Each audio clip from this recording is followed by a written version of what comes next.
Alright, video vlog check everybody, Azrael here, and we are back again for another vlog, and you are watching my YouTube channel at Fierce Lifestyle, Travel, Food and Tech, and also hands-on test. And on my hand here is the Xiaomi 15, nakaka-launching lang ngayong gabi, with an SRP of 45,999 for the 256GB of storage. For the 512GB of storage sa 49,999. So it's very compact. Siyempre yung kanyang camera, it's a Leica camera.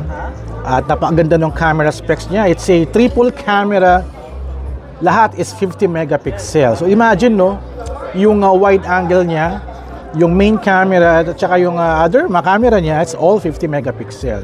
Napakaganda. So let's do a hands-on test. And I'm sure napanood nyo kanina yung tech specs, no? So sana na-edit ko siya.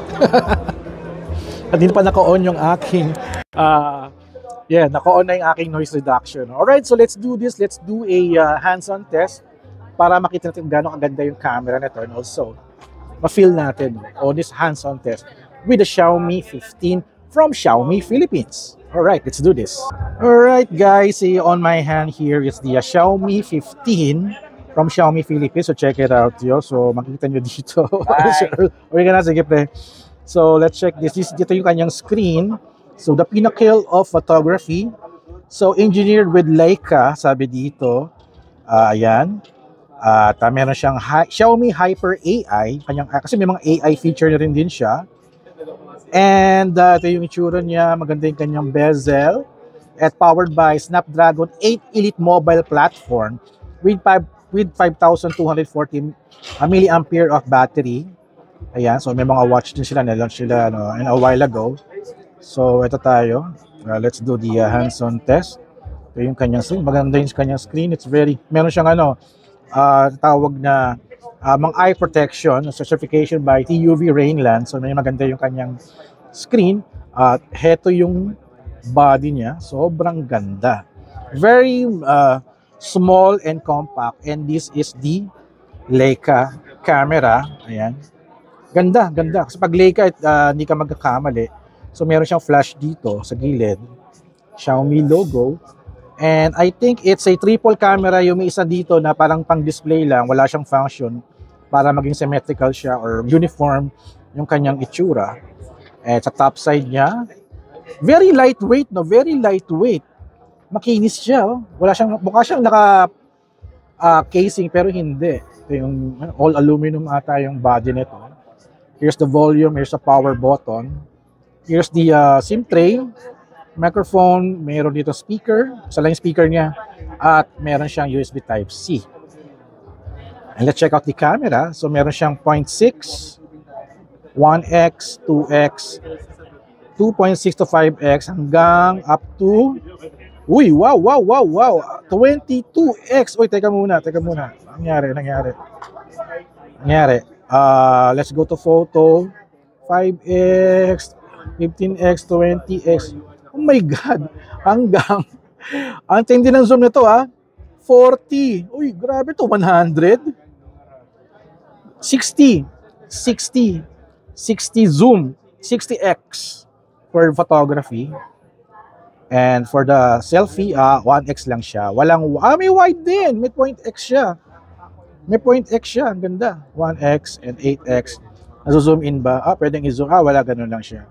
May HDR yung front camera. For the video, here's the rear camera. May 0.6x yung kanyang video. 1x, 2x, 2.6 to 5x, hanggang up to zoom is 15x lang. 15x. Okay, so for the video naman, selfie.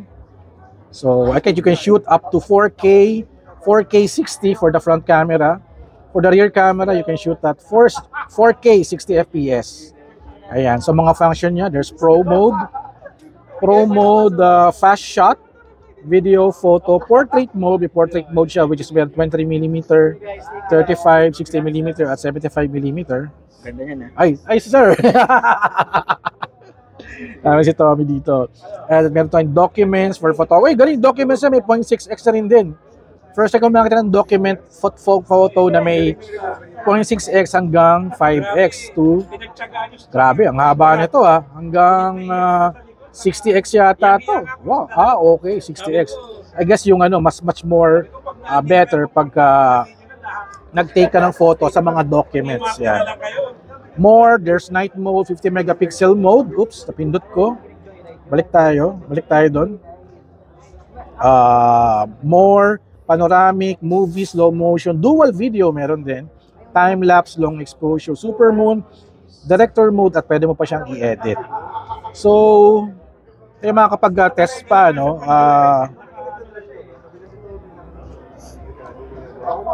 Ano ba to? Nalilito ako. Di ako sanay kasi pag yung mga pang swipe, gusto ko kasi yung merong buttons dito. So, usually ganyan palagi yan.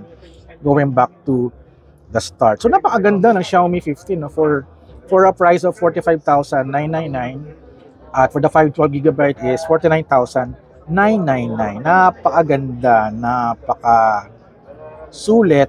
And if you're a Xiaomi fan, don't ever miss it. You can also pair it sa Xiaomi car. Xiaomi car dito, hindi pa maging available sa Pilipinas, but sabi, pwedeng i-control yung car using your Xiaomi. Ewan ko paano nila ginagawa yun, no?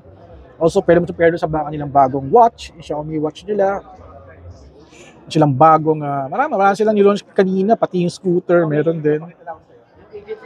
So, ayun guys, ating hands-on test, which is, napakaganda ng build niya.